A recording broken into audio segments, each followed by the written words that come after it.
मेरे पीछे आप देख रहे हैं। लेकिन एक दिन मुझे भी ध्यान आया, क्यों मानो जीवन मकड़ी जाल में उलझा। और आप पत्नी को अंत तक साथ में रखे, दोनों तपस्या किए। और राम जी, पत्नी को कैसे भिगो सकते? किस समय मैंने शादी की उस समय 7 फेरे लिए। पहले ऋषि मुनि के साथ में कौन पर नहीं थी? सभी के साथ में पत्नियाँ थी, इनके साथ में नहीं थी। बताइए, हर पत्नी थी। सती अनसुईया के पति थे। अरे बाप रे, एकांत में ही भजन होता है। मैं रोटी खाने नहीं देता हूँ। और वो माँ के ही दर्शन में ये सब उद्धार है। कौन सी यज्ञ हुए थे यहाँ? पहले भाई है 9 कुंदी, फिर भाई 1 कुंदी। अच्छा, ये नर्मदा माता का मंदिर है। इधर ये नींबू का पौधा है, ये संतरा पौधा है, वो चीकू का अच्छा, पौधा। ये संतरा, ये मीठा वाला संतरा, बड़ा वाला। अच्छा, संतरे का पौधा है। हाँ। ये चीकू का है। अच्छा, ये ओजलंत कामनी सिंदूर है। अच्छा, ये सिंदूर का है। जी हाँ। अरे वाह, क्या बात है। नर्मदा माता की जय। नर्मदे हर। अभी मेरे पीछे आप देख रहे हैं माँ नर्मदा की कल कल धाराएं बह रही है। कितनी खूबसूरती है माँ नर्मदा की इस जल में। और अभी हम माँ नर्मदा के घाट पे हैं। और ये घाट की खूबसूरती आप देख ही रहे हैं। और माँ नर्मदा की जल की धाराएं। माँ नर्मदा का दर्शन हो जाता है तो मन को बहुत शांति मिलती है। पता नहीं माँ नर्मदा से एक क्या लगाव मुझे जुड़ गया है। और मैं मध्य प्रदेश जब भी आता हूँ तो माँ नर्मदा का दर्शन ज़रूर करता हूँ, क्योंकि 2 चीज़ होता है। माँ नर्मदा जी का दर्शन भी हो जाता है और इस तट पे रहने वाले जितने भी सिद्ध पुरुष हैं, साधु हैं, संत हैं, तपस्वी हैं, ज्ञानी हैं, सबसे दर्शन हो जाते हैं। और वो दर्शन हम आपको भी करवाते हैं। हमें भी वो ज्ञान मिलता है और आपको भी वो ज्ञान मिल जाता है। तो इसी घाट पे हैं, तो चलिए माँ नर्मदा जी का दर्शन करते हैं। और दर्शन करने के बाद हम इसी घाट पे एक सिद्ध पुरुष रहते हैं। पहले वो पति पत्नी दोनों तपस्या करते थे। अभी माता जी का निधन हो गया है। स्वयं प्रभु जी अकेले रहते हैं, तो उनका दर्शन करेंगे। कुटिया का दर्शन करेंगे, कैसे जीवन यापन करते हैं वो दर्शन करेंगे। बहुत ही मनमोहक कुटिया है उनका, बहुत ही मनमोहक छवि है उनका। तो चलिए दर्शन करते हैं माँ नर्मदा जी का और संत जी का। आप सभी को नर्मदे हर। अभी हम नर्मदा के घाट पे हैं और मेरी यही कोशिश रहती है जो माँ नर्मदा का दर्शन हो जाए और साथ साथ माँ नर्मदा के तट पे रहने वाले जो सिद्ध पुरुष हैं, संत हैं, तपस्वी हैं, साध्वी हैं, सबका दर्शन हो जाए, साथ में उनसे बातचीत हो जाए और कुछ अमूल्य बातें, कुछ हम गृहस्थ वालों के लिए कुछ अच्छी बातें, जिससे जीवन भगवतमय हो जाए। भगवान का एक सुमिरन हमारे जीवन में हर वक्त होते रहे और मानव कल्याण के लिए ऐसे ऐसे संतों का दर्शन करते हैं, बातचीत करते हैं। सबसे पहले महाराज जी नर्मदे हर। ये बावरी घाट है, उत्तर तट पे महाराज जी रहते हैं।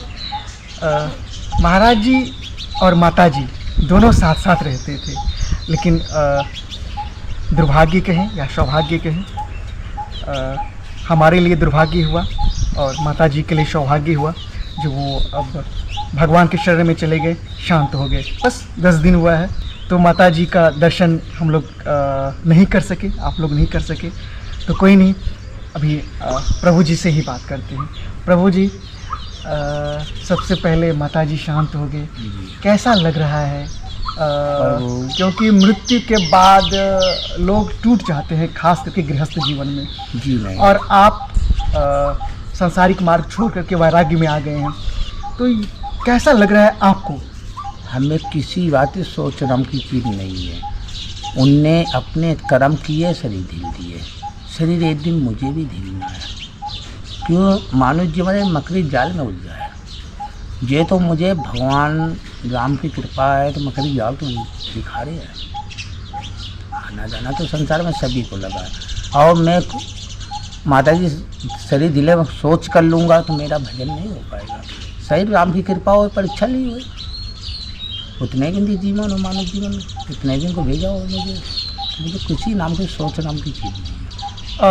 आपको बता दें इसी आश्रम में ये दोनों मतलब ये पति थी वो पत्नी थी और दोनों मिल करके साधना करते थे कई साल से, मतलब करीब करीब 30-35 साल से, और माताजी 22 साल से कर रहे थे दोनों साथ साथ। और पहली बार ऐसा हम देखे जहाँ पे पति पत्नी मिल करके एक वैराग्य जीवन जी रहे थे, तो मन में प्रश्न भी उठा। और जो पहली बार हम पति पत्नी को साथ में तपस्या करते हुए देख रहे हैं, तो क्या महाराज जी क्या कहेंगे, जहाँ पे लोग घर छोड़ करके सब कुछ को छोड़ करके पति पत्नी बेटे को छोड़ करके चले जाते हैं, और आप पत्नी को अंत तक साथ में रखे, दोनों तपस्या किए। और राम जी पत्नी को कैसे भिगो सकते? किस समय मैंने शादी की उस समय 7 फेरे लिए, अग्नि के साक्षी मांगे कि मैं जीवन भूलेंगे नहीं, तो मैं कैसे दिन लेता? बैराज में भी लिया, फिर पत्नी को भी लिवाया बैराज। जीवन का जीना मरना साथ में था, और मेरा एक ही असूल था, मैं पहले मर जाऊँ तो वो साथ छोड़ेगी, और वो मर जाए तो कब साथ छूटेगा। हम लोगों के साथ बीच में नहीं छूटना था। अरे भाई इतना प्यार था, इतना एक वचन था। वचन अग्नि में किस समय फेरे लिए, अग्नि में वचन दिए थे, तो वो वचन के पालन तो करना पड़ेगा। हर मानव जीवन को अग्नि के फेरे के मान रखने चाहिए, और वही एक मानव जीवन कहलाता है। और कौन स्वार्थी बन जाता है, पत्नी झेलते संत बन जाता है, छिपा जाता है हमारी पत्नी नहीं मैं संत हूँ, तो नरक भोगना पड़ता है, ना घर का बच्चा ना घाट का। भाई दूसरे तुमने जीवन बर्बाद करते झेल दिया, बहुत दर्द दर्द धक्के खा रही, तो वो तो भोगना पड़ेगा तुम्हें। तो दोनों मिलकर सेवा करो और भगवान के भजन करो, उसमें ज़्यादा आनंद है। पहले ऋषि मुनि के साथ में कौन नहीं थी? सभी के साथ में पत्नियाँ थी, इनके साथ में नहीं थी बताइए? हर पत्नी थी। सती अनसुईया के पति थे जी, अत्रि मुनि। जी हाँ, हर संतों साथ में थे। मैं उस तरीके चलना, उस तरीके निभाना, उस तरीके अपने ऊपर होता है। जी जी जी। देखो मानव जीवन तो कहता मुझे अच्छा चाहिए, अच्छा खाना चाहिए, अच्छा पहनने से अच्छा होने चाहिए, तो इंद्रिय अपने बस में है, इंद्रिय बस में तुम न जाओ, तभी ये आनंद है। कैसे आप तम्बाकू खाते हो, छोटी मिसाल ले लो नशे की, आप नशा करते हो, नशा तुम्हारे बस में हो, नशा के बस में तुम ना हो, उसमें ही आनंद है। कैसे इंद्रिय तुम्हारे बस में रहने चाहिए, इंद्रिय के बस में आप ना हो, उसमें ही आनंद है। कैसे बोले हैं दशरथ का मतलब क्या होता? अपनी 10 इंद्रिय ही कवन में रहने चाहिए, उसमें ही खेल में आनंद है। तो माता जी शांत हो गए, तो वही मैंने शुरू में ही पूछा था, तो लोग तो साल 2 साल 3 साल तक कम से कम चिंता में रहते हैं, टूट जाते हैं, दिल पूरा पिघल जाता है, मतलब मन बात करने का नहीं करता है। नहीं, ऐसा कभी नहीं होना चाहिए। हमारे हिसाब से मन नहीं तोड़ना चाहिए। जैसे राम जी की लीला है, राम जी की इच्छा है, तो आज मन तोड़ दिया, मन शांति उलझन में कर लिया, तो मेरा भजन बेकार हो जाएगा। प्रभु की लीला है तो भजन तो करना है मैं, और मन तोड़ना नहीं है। कौन उनकी लीला आज तक उनकी लीला कोई जान पाया? कोई जान पाया? अब तुम बताओ, सती अनसुईया कहानी ले लो या राजा हरिश्चंद्र की ले लो, भगवान कितनी बड़ी परीक्षा लिए थे, स्वयं को तीनों बिकना पड़ा, बिल्कुल तारा को बिकना पड़ा, रोहित की जान गई, तब भी अपना वो नहीं तोड़े, आखिरी में विजय भाई। सही भगवान की परीक्षा हो हमारी, तो मैं तो मन नहीं छोटा किया हूँ, ना करूँगा। अच्छा महाराज जी, गृहस्थ जीवन में तो हो जाता है अनहोनी घटना, तो उनके लिए कैसे वो शांत रहे, कैसे वो मन को स्थिर रखे? घर में बेटे, पिता, बहू, पत्नी, कोई 100 शब्दों का ये शब्द बोला है, 100 शब्दों का ये शब्द है। यही तो राम जी की लीला है, और इसी को मकड़ी के जाल बोलते हैं। मकड़ी जाल से बाहर निकलना पड़ता है। आप मकड़ी के जाल में उलझे रहेंगे तो मन तो चंचल रहेगा, मन इधर भगेगा, कहीं मन उधर भगेगा। इसी मन को ही कवर करने में ही तो आनंद है, उसी में पूरा खेल है। हमने पति और पत्नी दोनों साथ में रहते थे। मैं किस तरीके जिया हूँ, किस तरीके जीता था, वो तो ऊपर वाला जाने। ज़्यादा बड़ी बोल नहीं, वो ऊपर वाला जाने। और भिक्षा कर मैंने जो 5 मंदिर बनाए, भिक्षा कर सजावट चला रहा हूँ। भिक्षा करते पूरा काम मेरा भिक्षे का है, ना समिति है ना कमेटी, कुछ नहीं। मेरा काम है झोली फैला के गाँव गाँव मांगना और संतोष सेवा करना, दोनों मियाँ बीवी का ये काम था। और मैंने वादा किया है राम जी के और नवरे, कबले मेरे जीऊँगा, कबले एक भी खून का बूंद है संतोष सेवा में ही जाएगा, संत सेवा में ही जाएगा, उसमें ही आनंद है। अपने लिए तो एक कुत्ता जी लेता है, मानुष जीवन मिला है तो दूसरे लिए जियो, उसमें ही आनंद है। दूसरे खवा के खाओ, उसमें ही आनंद है। मालूम चले मैं भोजन पा रहा हूँ, आप भूखे बैठे हो तो मुझे कितना पाप लगेगा। तो पहले आपको भोजन कराना मेरा कर्तव्य, उसके बाद मेरा पाना कर्तव्य है। मानुष जीवन जो होता है और उसी में ही जीवन आनंद है। महाराज जी कुछ लोग गृहस्थ जीवन में जी जी 84 का फेरा नहीं समझते हैं, ऐसे ही जीवन निकाल देते हैं और बहुत लोगों को जल्दी ही समझ आ जाती है, तो फिर वो एक भगवत भजन मार्ग पे आ जाते हैं। तो ये 84 का फेरा से कैसे बचा जाएगा, क्या है 84 फेरा? राम जी बता, लोग कैसे 84 भाव का सागर बोलते हैं, भाव सागर, भाव का सागर अपने अपने भाव का सागर है भाई। कोई पैसा कमाने में मगन, कोई अच्छा खाने में मगन, कोई ऐशो आराम में मगन, और चौथा नंबर ही भजन से मतलब रखता है। तो ये अपना भाव का सागर है, 84 नहीं, ये अपने अपने भाव का सागर। कोई किसमें मगन, कोई किसमें मगन, ये चीज़ है। और हर मानव जीवन इतना समझ लिया तो कभी उनका दिक्कत नहीं खाएगा। किस समय बच्चा जन्म लेता है उस समय भगवान से क्या वादा करता है, भगवान मुझे नरक के लिखारो मैं तुम्हें भूलूंगा नहीं, यहाँ आ तो भूल जाता है। जी जी। दूसरी बात, बच्चा किस समय जन्म लेता है तो शब्द का लिखता है, कहाँ हो तुम, कहाँ हम कहाँ, तुम कहाँ हम कहाँ, फिर पढ़ने लगता। दूसरी बात, बच्चा दूध पिएगा, पेट बूबू मुंह में धरेगा, एक हाथ में पकड़ लेगा, कोई दूसरा तो आके नहीं पी रहा। बस वहीं से बहम बढ़ते बढ़ते यहाँ से बहम आ जाती है, माया माया। उसी माया से बढ़ते बढ़ते बढ़ते यहाँ लगा जाता है। दूसरी चीज राम जी कहते हैं औरत में इंसान बेकार हो जाए, ऋषि भी नहीं विचार हो जाते हैं। ये बात तो सही है, बेकार हो जाते हैं। मैं हर चीज़ की क्रियाएं होती है, हर चीज़ के ढंग होते हैं। तुम दाल में नमक डालोगे, ज़्यादा पक गए तो दाल खराब हो जाएगी, लिमिट रहेगी तो दाल अच्छी रहेगी। ऐसे मानव जीवन को हर चीज़ की लिमिट बना के चलना चाहिए। बिल्कुल महाराज, हर चीज़ की लिमिट नहीं बना के चलेगा तो इंसान बेकार हो जाएगा, क्योंकि वो अपने उसमें उलझा रहेगा। बिल्कुल। गीता में कहा भगवान बोले हैं कृष्ण ने, बिना मेरे मर्जी पत्ता नहीं हिलता, मर्जी उन्हीं की तो मैं संत बनाऊँ। अच्छा, मर्जी भगवान राम की है तो मैं संत बनाऊँ, संत बने। सही अंगली उन्हीं में मैं संत हूँ। इतने में हम साथ शरीर दिल दिया हो तो इतना मैं तब करना फिर बदा हो तो उतना पूरा कर रहा हूँ। महाराज जी आपकी कुटिया बहुत अच्छी है, ये हवन कुंड है ऊपर, ये राम जी एक चीज़ और सुन लीजिए मेरी बहू की, देखो पकड़ावासी में चद्दर लगवा दिया चारों तरफ। मैं अपने में आज 17 साल हो गए मैं पन्नी डालते रह रहा हूँ।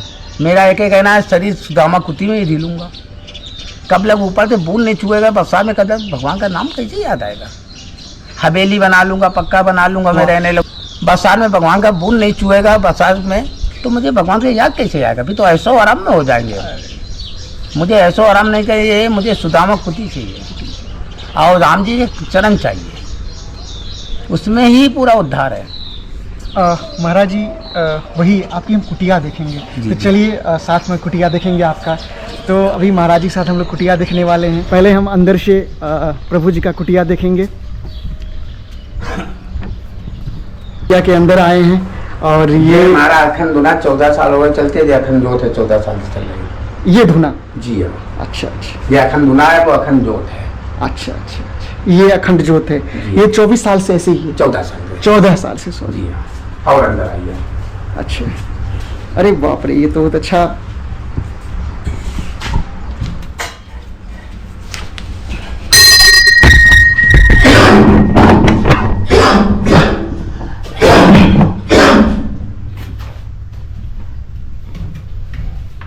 ये मंदिर जी हाँ, ये हमारा भजन कक्ष है।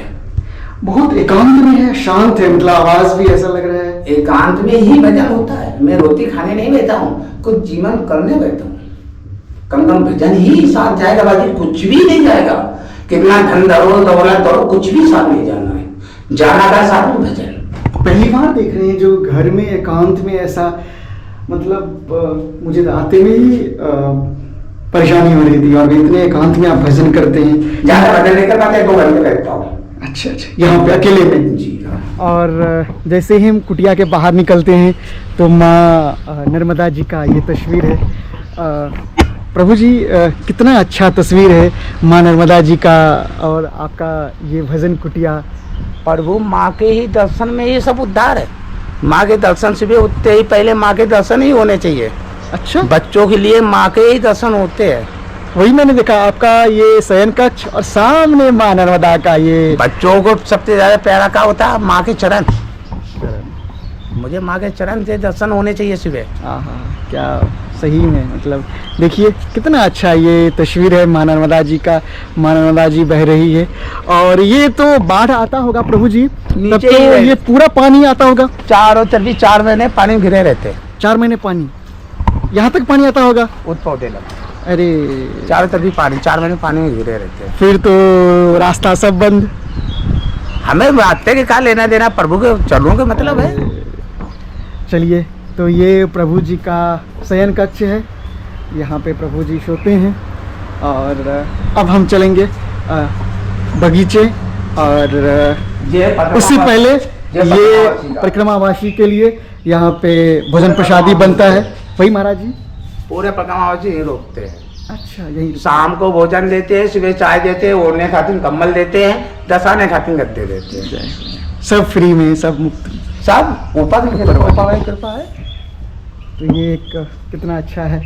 और ये प्रभु जी ये यज्ञशाला है, यज्ञशाला। जी अच्छा, हाँ। तो यहाँ पे यज्ञशाला, और यहाँ पे यज्ञ होता है? जी हाँ, 5 यज्ञ हो गई। 5 यज्ञ? जी हाँ। कौन सी यज्ञ हुए थे यहाँ? पहले भाई है 9 कुंदी, फिर भाई 1 कुंदी, फिर भाई 3 कुंदी, फिर 5 कुंदी, सब मिले 5 यज्ञ हो गए। अच्छा, बहुत अच्छा बनाए हैं। देखिए यहाँ पे हवन कुंड है प्रभु जी का। ये सब कितने, 1 2 3 4 5। अच्छा, और ये 5 हवन कुंड हैं। और ये अच्छा बनाए हैं प्रभु जी, एकदम घास फूस की। ये सुदामा कुटी में ही आनंद है प्रभु। सुदामा कुटी, प्रभु जी इसको सुदामा कुटी बोलते हैं। उसमें ही आनंद है। और आज से त्रेता द्वापर में जैसे हवन कुंड होते थे आश्रमों में, उसी तरह से ये हवन कुंड है प्रभु जी का। नर्मदा मंदिर है। अच्छा, ये नर्मदा माता का मंदिर है। देखिए ये माँ नर्मदा जी का मंदिर है। माँ नर्मदा जी का अभी शिव मंदिर है। अच्छा, ये शिव मंदिर है बगल में, ये भी शिव मंदिर है। अच्छा, ये बाबा भोले, माँ नर्मदा जी, बाबा भोले, ये दोनों का विहंगम दृश्य है यहाँ का। और ये, और आइए राम मंदिर। अच्छा, ये और राम मंदिर। तो बगीचे में सब भगवान का प्रतिमा बना हुआ है। बगीचे में ही यज्ञशाला है, और प्रभु जी इसी में भगवत भजन करते हैं। ये हनुमान जी, श्री राम जी, राम दरबार, जय हो सियावर रामचंद्र की जय। ये माँ सीता, लक्ष्मण जी, रामलला और हनुमान जी, और यहाँ पे हमारे बजरंगबली जी। तो और ये अपना कुआं देखिए वाला ये पौधे हैं। अच्छा, वो कुआं है, पानी का। और ये बगीचे सब हैं इधर। ये नींबू का पौधा है, ये संतरा पौधा है, वो चीकू का अच्छा, पौधा ये है। संतरा, ये मीठा वाला संतरा, बड़ा वाला। अच्छा, संतरे का पौधा है। हाँ, क्या वो बात है। नींबू है, वो चीकू है। देखिए हम संतरे का भी पौधा देख रहे हैं। फल अभी फल लगे हैं महाराज जी? जी हाँ, फल आ गए। अच्छा अच्छा अच्छा, फलाना चालू हो गए। हाँ, फल छोटे छोटे आ गए हैं। आप देख सकते हैं। संतरा पौधा है। हाँ, ये एक फल लगा हुआ है महाराज जी ना। पर ऊपर बहुत लगे हैं। ये फल लगा हुआ है और एक ये फल लगा है महाराज जी ना। हाँ, एक ये फल लगा है, ऊपर बहुत फल लगे। ऊपर बहुत फल लगे हैं। आप देख सकते हैं कितना अच्छा बगीचा है और ये संतरे का झाड़ है और उसमें संतरे का फल लगा हुआ है। और अभी प्रभु जी और बगीचा दिखाने वाले हैं। ये पौधा है, ये काबनी सिंदूर है। अच्छा, ये काबनी सिंदूर नहीं बनते, दादे चोला चौपता है, अच्छा, वो है। और ये चीकू का है। ये चीकू का। अच्छा, ये चीकू का है। अच्छा, ये ओजलंत काबनी सिंदूर है। अच्छा, ये सिंदूर का है। जी हाँ, अरे वाह, क्या बात है। ये सिंदूर का पौधा है। अच्छा, ये क्या नाम है सिंदूर का? कामनी सिंदूर। कामनी सिंदूर। तो आप देख सकते हैं ये कामनी सिंदूर का ये वृक्ष है। फल लगे ऊपर, देखो कितने ऊपर फल लगे हुए हैं। ये लाल वाले फल हैं। जी हाँ, ये लाल वाले फल हैं। सब प्रभु जी सब रखे हैं अपने बगीचे में। और ये कुआं है। ये कुआं है। और अब हम थोड़ा आगे जाएंगे और प्रभु जी का कुटिया देखेंगे। कहते हैं संतों का कुटिया सबसे निराली, सबसे अच्छी। इसके आगे तो दुनिया की सब महल फीका, सब घर फीका।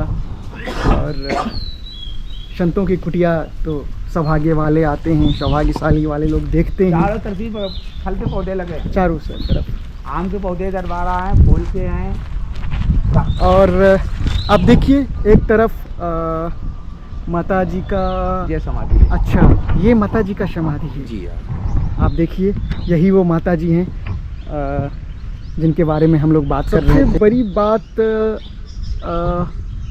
जो माता जी आपसे बताए थे, जो हम तेरे दिन में हम तेरे बताए थे, मेरी भागवत चलेगी, हम माइक लेके लॉन्च की थी। अच्छा, क्या बात? माइक उठाई, बोली मैं भागवत समाप्त होने के बाद तीसरे दिन चली जाऊंगी 22 तारीख को, और रात में 11:30 बजे भागवत समापन भाई। उतने तीसरे दिन रात में 11 बजते 30 मिनट पर शरीर दिल दी। पहले ही अनाउंस कर दी थी माइक पे? 15 दिन पहले लॉन्च करते गई वो।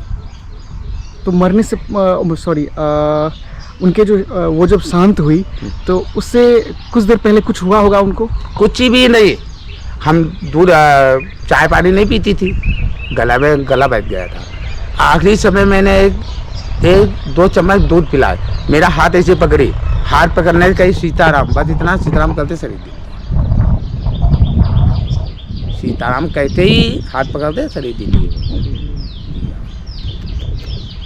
दिव्य मूर्ति थी वो, दिव्य मूर्ति थी। सही में मतलब जो तपस्या किए उन्होंने, वो सच में मतलब 15 दिन पहले ही बता गए शरीर दिल। वो भी जगह बता गई थी, मेरी समाधि यहाँ देना, मेरा यहाँ समाधि बनाना, मुझे कहीं भी नर्मदा में कहीं भी नहीं ले जाना, मेरी समाधि बना देना। तो पहले ही बता दिए थे ये स्थान? जी हाँ। अच्छा अच्छा, आप देख रहे हैं माता जी पहले ही बता दिए थे, जो अगर मैं शांत हूँ तो मुझे इसी स्थान पे संस्कार करना। जी हाँ हाँ, पहले ही बता के गई। तो जो अच्छे होते हैं उनको प्रभु जी जल्दी बुला लेते हैं, तुम जल्दी आओ, वहाँ क्या कर रहे हो। वही महाराज जी अच्छे लोग को पहले बुला लेते हैं। कैसे आप लोग चावल पका के देते हो, पका या नहीं पका, मैं कैसे भगवान हम लोग को देते हैं जो हमारे काबिल है या नहीं है, तब भगवान राम दर्शन देते हैं। सही बात है। और आप हमेशा देने, सीधा पौधा है तो हर आदमी जल्दी काट लेगा। इतने पाया बनाना है, तखत बनाना है, और तेरे पाया तखत कोई नहीं काटता है। कैसे अच्छे इंसान है तो प्रभु पहले ही अपने चरणों में ले लेते हैं। जी, मैंने भी देखा बहुत सारे अच्छे लोग जो रहते हैं उनको बहुत जल्दी बुला लेते हैं ऊपर, प्रभु अपने चरणों में पहले ही ले लेते हैं। सही बात है महाराज जी। तो और ये कुटिया है, और ये कुटिया का अग्रणी भाग है, बगीचे वाली भाग है, ये मंदिर है। तो हमने हर चीज़ आपको दिखाया, महाराज जी से बात करवाया, कुटिया दिखाया। माता जी नहीं रहे तो कोई नहीं, उनका समाधि स्थल दिखाया। तो चलिए इस वीडियो को अब यहीं समाप्त करते हैं, मिलते हैं किसी अन्य वीडियो में। तब तक के लिए जय श्री राधे। और हाँ, वीडियो अच्छा लगे तो लाइक करें, शेयर करें, सब्सक्राइब करें, ताकि हम अन्य तीर्थ स्थलों से ऐसे ही दिव्य आत्माओं के साथ, दिव्य मूर्ति के साथ, दिव्य भगवान तुल्य संतों के साथ दर्शन करवाएं, बातचीत करवाएं, ताकि हमारा आपका जीवन सफल हो जाए।